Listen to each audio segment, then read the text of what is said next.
भरना पड़ रहा महंगा, लाइसेंस और आरसी की जा रही निरस्त। अभी तक 2 लोगों पर की जा चुकी कार्रवाई।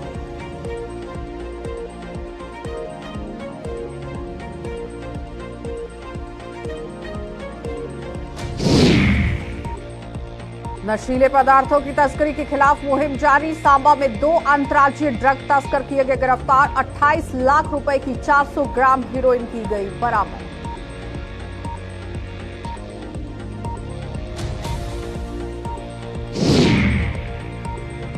और बिजली विभाग फिर से लगातार छा रहा सुर्खियों में। 3 महीनों में भी नहीं हो पाई ट्रांसफार्मर की मरम्मत। सड़कों पर उतरे सीमावर्ती छन लालदेन के लोग।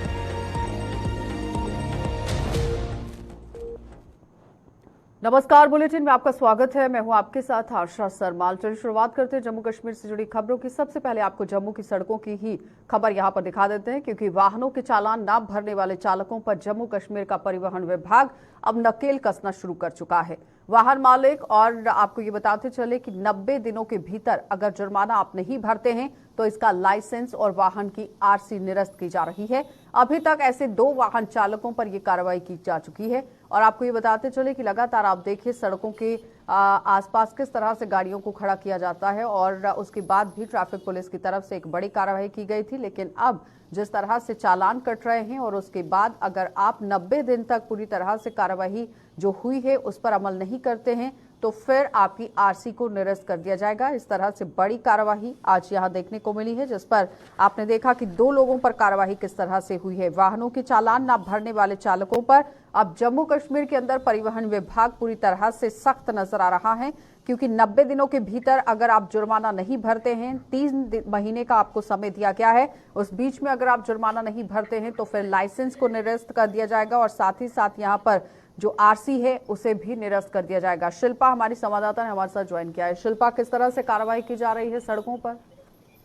जी, आपको बताते चले कि जिस तरीके से जम्मू कश्मीर परिवहन विभाग ने अब अपनी कमर कस ली है और जिस तरीके से लगातार जो है उन लोगों पर यहाँ पर शिकंजा कसा जाएगा जो लोग काफी समय लगाते हैं जुर्माना भरने में। हालांकि अगर वाहनों की बात करें, वाहन जो है वो जब्त हो जाते हैं या फिर डॉक्यूमेंट्स दस्तावेज जो है वो ले लिए जाते हैं, तो काफी समय लग जाता है उन लोगों को जो है वहां पर आने में, जुर्माना भरने में और अपने दस्तावेज जो है वो वापस लेने में। अब साफ तौर पर ये कहा गया है विभाग की तरफ से कि जो भी लोग जो है, यानी कि 90 दिन का यहाँ पर जो है वो समय दिया गया है। 90 दिन यानी कि 3 महीने के भीतर अगर आप जो है वो जुर्माना भरते हैं तो आप पर जो है कोई कार्रवाई नहीं होगी। लेकिन अगर 90 दिन के बाद अगर यहाँ पर जो है वो जुर्माना भरने के लिए कोई भी लोग आता है तो उनपे जो है साफ तौर पर कार्रवाई की जाएगी। आपको बता दें चले कि जिस तरीके से 80 से लेकर 100 के करीब जो है वो यातायात उल्लंघन करने के मामले जो है वो सामने आते हैं, जहाँ पर कई सारे ऐसे दस्तावेज है, वाहन है जो कि थानों में होते हैं और साथ ही साथ कार्यालय की बात करें, शिल्पा सर, ये बताइए कि परिवहन विभाग की तरफ से इतना बड़ा फैसला लिया गया है, आम जनता तक इसको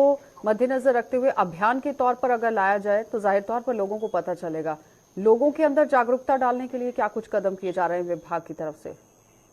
देखिए, लोगों से ये अपील की गई है, परिवहन विभाग ने लोगों से अपील की है कि 90 दिन के भीतर आप अपना जो भी आपका भुगतान है वो भुगतान कीजिए। अगर आप किसी भी चीज का उल्लंघन नहीं करते हैं तो आपका चालान नहीं काटा जाएगा। लेकिन अगर दस्तावेज जो है वो कार्यालय में पड़े रहेंगे, थानों में पड़े रहेंगे, तो अगर 90 दिन के भीतर अगर आप उनके जो है वापस नहीं लेते हैं, जुर्माना नहीं भरते हैं, तो आपका 90 दिन के बाद जो है वो पूरी तरीके से आपका लाइसेंस और आरसी जो है वो रद्द किया जाएगा। एक अपील जो है यहाँ पर परिवहन विभाग की तरफ से लोगों को की गई है। लेकिन लगातार जिस तरीके से ट्रैफिक पुलिस की बात करें तो नाका देखने को मिलता है और कई ऐसे व्यक्ति जो है वो पाए जाते हैं जो कि उल्लंघन करते हुए नजर आते हैं, सीट बेल्ट नहीं डालते हैं, डॉक्यूमेंट नहीं होता है। और मेटाडोरों की बात करें तो मेटाडोर यूनिफॉर्म चालक जो है वो यूनिफॉर्म नहीं डालते हैं, किसी के पास दस्तावेज नहीं होते हैं, लाइसेंस नहीं होते, तो कहीं ना कहीं ऐसे मामले जो है। ये बताइए कि कुछ ऐसे लोग भी होंगे जिनके काफी समय पहले से कागजात जो हैं वो परिवहन विभाग के पास होंगे, सालों का समय हो चुका होगा, उन लोगों पर किस तरह से कार्रवाई रहेगी? देखिए, जिस तरीके या फिर से आगे आने वाले समय में जो चालान कटते हैं उस पर ये लागू होगा?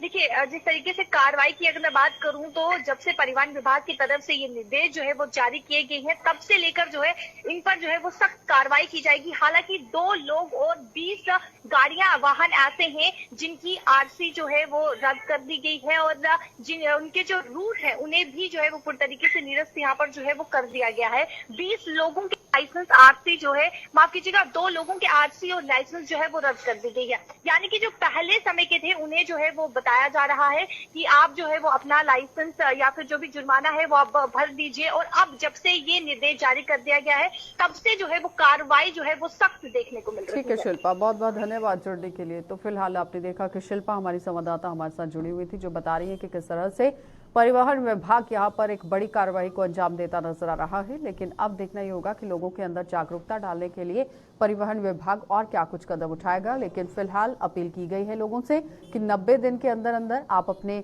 जो डॉक्यूमेंट्स हैं वो ले लें, क्योंकि जिस तरह से एक बड़ा अभियान शुरू किया गया है, अब देखना ही होगा कि परिवहन विभाग का आगे आने वाला समय जो दिखा रहा है वो तक कदम किस तरह से रहेंगे। आगे बढ़ जाते हैं, अब आपको नशे से जुड़ती हुई खबर दिखा देते हैं, क्योंकि नशा लगातार जम्मू कश्मीर के अंदर पैर पसार रहा है। नशा तस्करों के खिलाफ की जा रही कार्रवाई में सांबा पुलिस को एक बड़ी सफलता हाथ लगी है, जिसमें पुलिस ने 2 अंतर्राज्यीय ड्रग तस्करों को गिरफ्तार कर उनके कब्जे से 28 लाख रुपए की हीरोइन बरामद कर ली है। इन दोनों तस्करों की पहचान सौरभदीप सिंह और करण सिंह निवासी अमृतसर के रूप में की गई, जिनसे 400 ग्राम हीरोइन बरामद हुई है। और आपको बताते चले कि पूरी तरह से जम्मू कश्मीर पुलिस जो है वो मुस्तैद नजर आ रही है ड्रग्स के खिलाफ। लेकिन आप देखिए जमीनी सतह पर आज भी कई तरह के जो खबरें हैं वो देखने को मिल रही हैं। तस्करों को यहाँ पर पकड़ने की जरूरत है, बड़ी मछलियों को पकड़ने की जरूरत है, इस तरह से लोगों की तरफ से एक बड़ी बात जरूर कही जाती है, क्योंकि एंटी ड्रग एक कमेटी जरूर बनाई गई थी, गठन किया गया था, और उसके बाद पुलिस ने लगातार अभियान छेड़ा है। लेकिन उस अभियान के बाद किस तरह से अब पुलिस और नए कदम उठाती नजर आएगी, ये बड़ी बात रहेगी। ऋषि खजूरिया हमारे संवाददाता हमारे साथ जुड़ चुके हैं। ऋषि, एक बड़ी सफलता ही इसे कहा जाएगा, लेकिन और किस तरह से अभियान जो है वो पुलिस यहाँ पर शुरू करती है अब नजर आएगी आने वाले समय में? देखिए, बिल्कुल आपको बता दें कि हम एक तरफ आतंकवाद से लड़ रहे हैं और दूसरी तरफ हम नार्को टेररिज्म से लड़ रहे हैं। ये 2 बड़ी चुनौतियां हैं जिसको लेकर लगातार इस समय सिक्योरिटी फोर्सेस अपना अभियान चलाए हुए हैं। और खासतौर पर अगर जिला सांबा की बात करें तो जिला सांबा में लगातार जब भी नशा तस्करी के हवाले से कोई अपडेट सामने आया है, कोई भी सूचना पुलिस को मिली है, उसके ऊपर पुलिस ने पूरी तरह से अमल किया है और नशा तस्करों की धरपकड़ की है और रिकवरी भी भारी तादाद में की है। लेकिन कल का ये जो देर शाम का मामला सामने आया कि 2 Punjab based smugglers, heroine smugglers, जो हीरोइन की तस्करी के लिए जो है वो पंजाब के अमृतसर से निकले और वो सांबा तक आ रहे थे। और ये सिर्फ कोई प्राइवेट गाड़ी में नहीं बल्कि एक बस के अंदर सवार होकर ये यहां तक पहुंचने की कोशिश में थे। लेकिन पुलिस को जो अपने खुफिया तंत्र के हवाले से जानकारी मिली, उसी के अनुसार पुलिस ने इस कार्रवाई को आगे बढ़ाते हुए विजयपुर में बस को रुकवाया और बस के अंदर बैठे 2 युवक जो कि पंजाब के अमृतसर से ताल्लुक रखते हैं, जिसमें एक गौरवदीप का नाम सामने आया और एक करण सिंह का नाम सामने आया।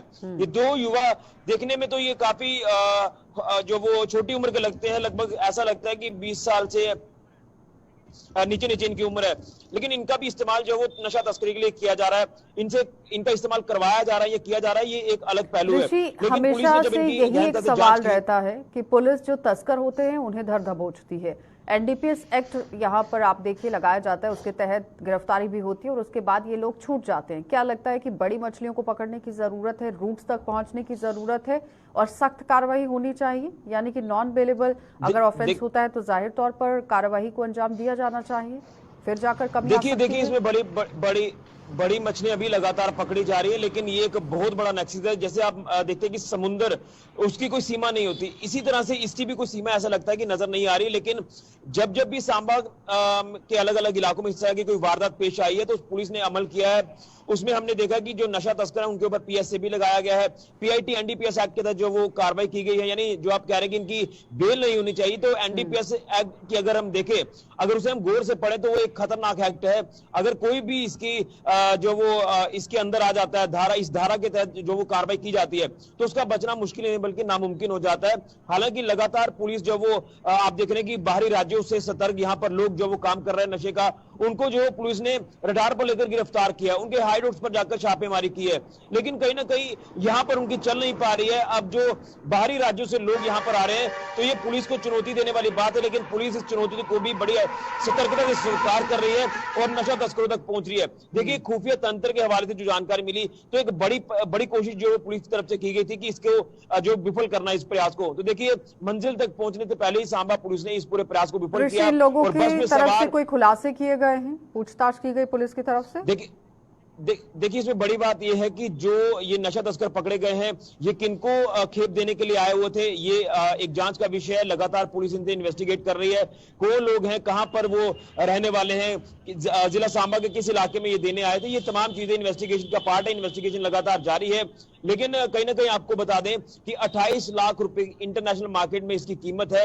ये जो हीरोइन ड्रग्स पकड़ी गई है 400 ग्राम। इससे पहले आपको बता दें कि लगभग 70 से 75 ऐसे नार्को स्मगलर्स हैं जिनको पुलिस ने हिरासत में लिया, जिसमें बड़ी हैरान करने वाली एक तस्वीर यह है कि 13 से 14 महिला नशा तस्कर जो कि इंटरस्टेट नशा तस्कर है, उनकी भी गिरफ्तारी हुई है। तो एसएसपी सांबा बिनाम तो उसका दावा जो है वो लगातार अभी भी सटीक बैठ रहा है कि हम काम कर रहे हैं, हम जिला सांबा से नशे को खत्म करेंगे, लेकिन जो कुछ कुरीतियां, जो कुछ बचे हुए तत्व हैं, उनकी भी लगातार धरपकड़ की जा रही है। तो मुझे लगता है कि आने वाले दिनों में जल्द सांबा जिला की तस्वीर बदलेगी और कहीं ना कहीं ये जो अब अलग अलग मॉडल ऑपरेंडी इन तस्करों द्वारा अपनाया जा रहा है, उसका भी पुलिस जो वो आने वाले दिनों में भांडाफोड़ करेगी। बहुत बहुत धन्यवाद ऋषि जुड़ने के लिए। तो फिलहाल आपने देखा कि ऋषि खजूरिया हमारे साथ जुड़े हुए थे, जो बता रहे हैं कि पुलिस लगातार अभियान छेड़ी हुई है और एक बड़ा दावा एसएसपी की तरफ से किया गया है कि बहुत ही जल्द यहाँ पर नशा तस्करों पर नकेल कसी जाएगी और साथ ही साथ यहाँ नशे को खत्म करने के लिए काम किया जा रहा है। लेकिन फिलहाल आप देखिए महिलाएं भी इसके अंदर संलिप्त पाई जा रही हैं, तो जाहिर तौर पर काफी तरीके से सवालिया निशान जरूर बन रहे हैं। पुलिस को और तेजी से अभियान चलाने की जरूरत है। आगे बढ़ जाते हैं, अब आपको हीरानगर लिए चलते हैं। कठुआ से आपको खबर दिखा देते हैं, क्योंकि बिजली की समस्या काफी तरीके से लोगों को यहाँ पर झेलनी पड़ रही है। बिजली के स्मार्ट मीटर्स को लेकर उपजा विवाद अभी तक शांत नहीं हो पाया है और बिजली विभाग एक बार फिर से सुर्खियों में आ गया है। कठुआ जिले की मडीन तहसील के सीमावर्ती गांव छन लालदीन में बिजली का ट्रांसफार्मर पिछले 3 महीनों से खराब पड़ा हुआ है, जिसकी ना तो मरम्मत हो पाई है और ना ही इसे बदला गया है। इस अनदेखी से तंग आकर लोग अब सड़कों पर उतर आए हैं और आप देखिए किस तरह से वो धरना प्रदर्शन करते हुए नजर आ रहे हैं, क्योंकि आपने देखा था कि जुलाई के महीने में किस तरह से यहाँ पर बारिश होती है और उसके बाद ट्रांसफार्मर जो है वो गिर जाता है, खराब हो जाता है। कई तरह की जो बिजली को लेकर खबरें थी वो सामने आई थी और इंफ्रास्ट्रक्चर को सही करने की भी बात सामने रखी गई थी। लेकिन क्या वाकई में आपने देखा कि जल शक्ति विभाग के साथ साथ विद्युत विभाग ने क्या कुछ काम किया? लोगों को आज भी परेशानियां झेलनी पड़ रही हैं। पिछले 3 महीनों से ट्रांसफार्मर की मरम्मत नहीं हो पाई है, तो जाहिर तौर पर समझिए कि विद्युत विभाग किस तरह से काम कर रहा है। बिजली विभाग पर सवालिया निशान अब उठना शुरू हो चुके हैं। इसी पर ज्यादा जानकारी के लिए रंजीव मेहता हमारे संवाददाता हमारे साथ जुड़ चुके हैं। रंजीव, 3 महीने हो गए हैं लेकिन लोग आज भी त्राहिमाम कर रहे हैं। क्या कारण है कि बिजली विभाग इस ट्रांसफार्मर को ठीक नहीं कर पा रहा है? आशा, मैं बताऊं कि ये जो मामला है ये हीरानगर के सीमावर्ती इलाके शान लालदीन गांव का है। यहाँ पर 2 ट्रांसफार्मर है गांव को बिजली सप्लाई करने के लिए, लेकिन एक ट्रांसफार्मर जो है वो पिछले 3 महीने से खराब होने के चलते उसको मुरम्मत नहीं किया गया, ना तो उसको बदला गया, जिसके चलते लोगों में काफी रोष है। विभाग के खिलाफ लोगों ने नारेबाजी की है, क्योंकि दूसरे ट्रांसफार्मर से बिजली गांव को सप्लाई की जा रही है, लेकिन वो बिल्कुल लो वोल्टेज हो गई है, जिसके कारण लोगों के बिजली के उपकरण जितने भी हैं वो बिल्कुल नहीं चल पा रहे। लोगों को काफी दुश्वारियों का सामना करना पड़ रहा है। लेकिन बिल जो है इन लोगों के लगातार आ रहे हैं। लोगों ने आज इनके खिलाफ, विभाग के खिलाफ प्रोटेस्ट भी किया। पहले भी कई डेपुटेशन के तौर पर गए, लेकिन ट्रांसफार्मर जो है वो बदला नहीं गया, आज तक ठीक नहीं किया गया।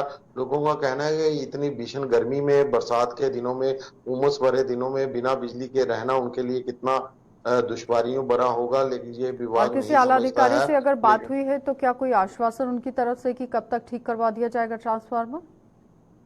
उन्होंने कहा कि इसकी जो रिपोर्ट है वो ऊपर भेजी गई है। जैसे ही नया ट्रांसफार्मर इसकी जगह पर कोई तैयार होता है वर्कशॉप में, तो इसको बदल दिया जाएगा। ये कहना है बिजली विभाग के अधिकारियों का। रंजीव, लगभग कितनी आबादी है इस इलाके के अंदर जो इस बिजली के ट्रांसफार्मर की वजह से काफी परेशान है?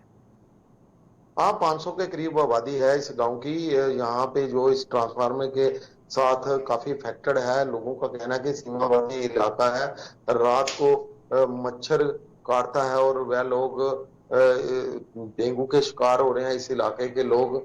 और बिल्कुल यहाँ पर बिजली होना इतना लाजमी है क्योंकि बिल्कुल सीमावर्ती इलाका है, बड़ा पसमानदा एरिया है, लेकिन बिजली नहीं होने से लोगों की बड़ी परेशानियां, दिक्कतें बढ़ चुकी हैं। लोगों का कहना है कि बच्चों को पढ़ाई जो है वो काफी इस पर असर डाल रही है क्योंकि बिजली नहीं होना और लोगों को दिन रात इसके लिए काफी मशक्कत करना पड़ती है। जिस ट्रांसफार्मर से उनके मोहल्ले में या उनके इलाके में बिजली सप्लाई अभी की भी जा रही है, वो लो वोल्टेज की वजह से पंखे बिल्कुल आहिस्ता से चल पा रहे हैं। लेकिन लोगों का कहना है कि अगर इस ट्रांसफार्मर को ठीक नहीं करना तो इसको उठाकर यहाँ से ले जाए विभाग, क्योंकि उन्होंने कई बार इनको बोल दिया लेकिन वो ठीक अभी तक नहीं किया जा रहा। ठीक है रणजी, बहुत बहुत धन्यवाद जुड़ने के लिए। तो फिलहाल आपने देखा कि बिजली विभाग पर कई तरह के सवालिया निशान लोगों की तरफ से लगा दिए गए हैं। पिछले 3 महीने से ट्रांसफार्मर खराब है लेकिन अभी तक ठीक नहीं हो पाया है, मरम्मत नहीं हो पाई है। आला अधिकारियों का ये कहना है कि राहगीर जिस तरह से यहाँ परेशान है उससे निजात दिलाने के लिए काफी मुशक्कत की जा रही है, लेकिन उस बीच में आप देखिए लोग त्राहिमाम कर रहे हैं। बिजली विभाग को काम करने की जरूरत है। आगे बढ़ जाते हैं। जम्मू शहर में राहगीरों को साफ और ठंडा पानी मुहैया करवाने के लिए जम्मू में स्मार्ट सिटी प्रोजेक्ट के तहत सार्वजनिक स्थलों पर वाटर ATM यानी कि वाटर वेंडिंग मशीनें लगाई गई थी, लेकिन ये मशीनें मौजूद यहाँ समय में शोपीस बनकर रह गई हैं। जिस उद्देश्य को लेकर इन मशीनों को स्थापित किया गया था वो फिलहाल यहाँ पूरा नहीं हो पाया है। आखिर क्या कुछ कारण रहा है, इस पर एक रिपोर्ट देखिए।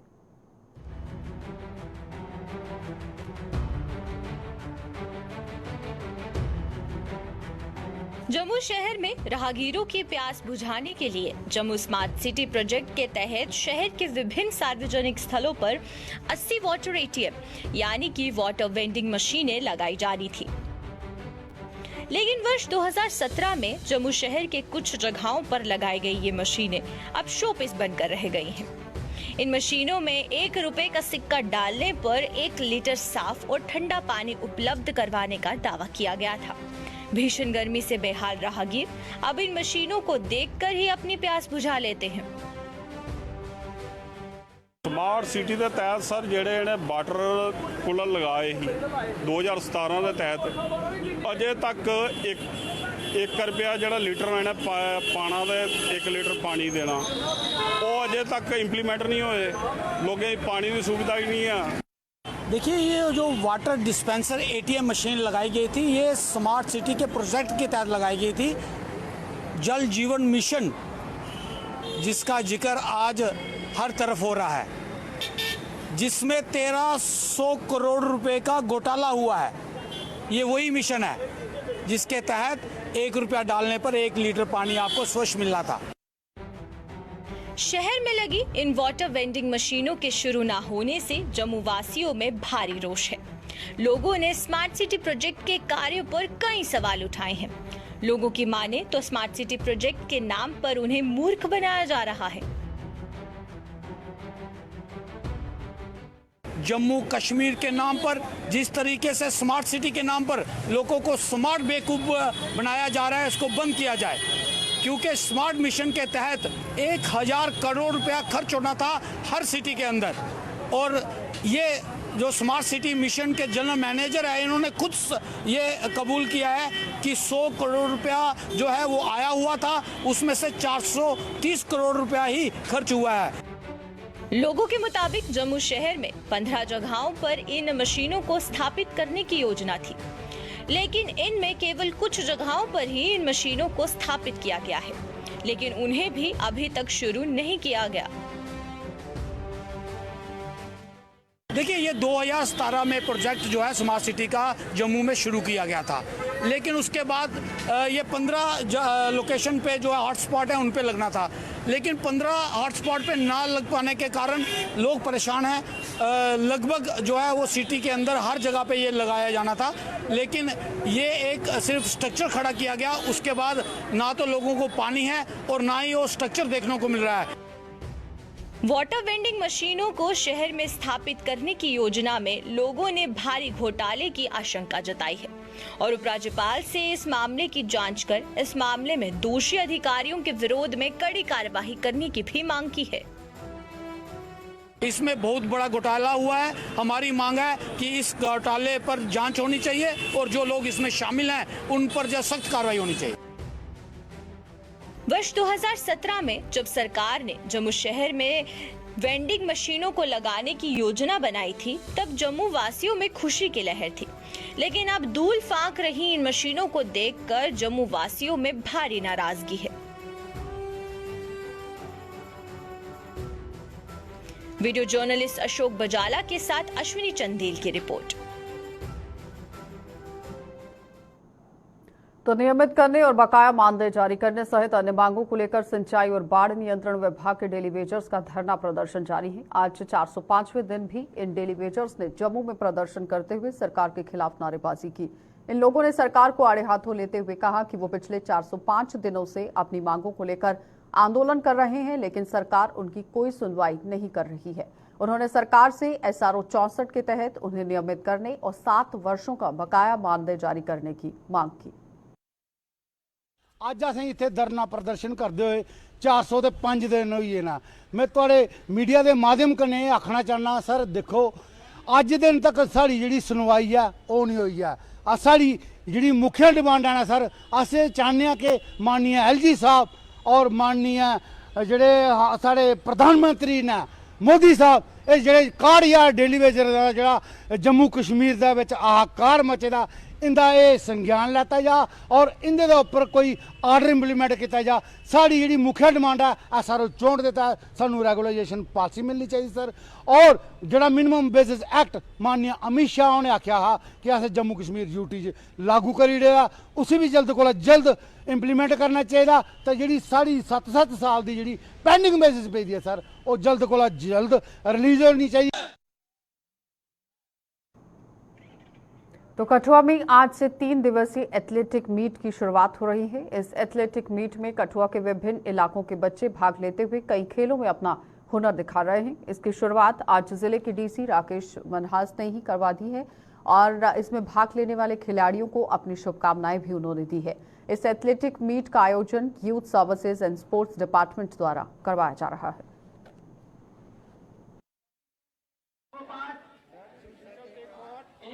इसमें 3 कैटेगरी में आज यहाँ पे जो है बच्चे पार्टिसिपेट कर रहे हैं, अंडर 14 में, अंडर 17 में और अंडर 19 में। और इसमें बहुत ही अच्छा पार्टिसिपेशन है। पूरे कठुआ डिस्ट्रिक्ट से अलग अलग ब्लॉक्स हैं जो स्पोर्ट्स के, वहाँ से आए हुए बच्चे हैं। वो बेसिकली फील्ड और ट्रैक इवेंट पार्टिसिपेट, जैसे आपने भी देखा 100 मीटर्स में पार्टिसिपेट करेंगे, लॉन्ग जंप होगा। ये बेसिकली बहुत ही अच्छा इनिशिएटिव है जिसमें बच्चों का मन लगा आती है, एक टीम स्पिरिट की भावना बच्चों में आती है। हर जगह से बच्चे आके कठुआ में आपस में कम्पीट करते हैं, तो इनका आपसी कॉन्फिडेंस भी मुझे लगता है उससे बढ़ता है। आपस में मिलते हैं, बात करते हैं, नई चीज़ें देखते हैं, यहाँ पे रहते हैं अपने घर से दूर, यहाँ पे रहेंगे तो बहुत सारी नई चीज़ें सीखने को मिलेंगी और बहुत अच्छा यहाँ पे इनमें उत्साह दिया बच्चों। राष्ट्रपिता महात्मा गांधी के जन्मदिवस के उपलक्ष्य पर जम्मू सहित सूबे के विभिन्न जिलों में आज से शांति यात्राओं की शुरुआत की गई। शिक्षा विभाग के सहयोग से आयोजित इन शांति यात्राओं के माध्यम से स्वच्छता पर जोर दिया जा रहा है, जिनमें विभिन्न स्कूलों के बच्चे भाग ले रहे हैं। उधमपुर में आज शांति यात्रा की शुरुआत ADC जोगेंद्र सिंह जसरोटिया ने करवाई है।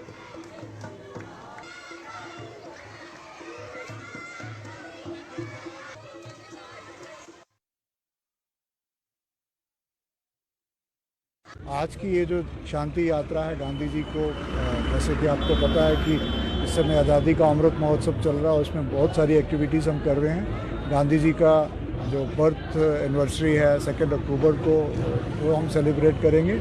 आज से हमने ये शांति यात्रा के माध्यम से स्वच्छता पखवाड़े की भी लॉन्च किया है और उम्मीद करते हैं कि ये जो मैसेज है गांधी जी का स्वच्छता को लेकर, अहिंसा को लेकर, वो आज के भी इस युग में बहुत ही प्रासंगिक है और उन्हीं का मैसेज लेके हमारे ये स्कूली बच्चे यहाँ से निकलेंगे, अलग अलग स्कूलों से होते हुए, विभिन्न एरिया से होते हुए, ये लास्ट में कल्मिनेट गांधी भवन जम्मू में होगा।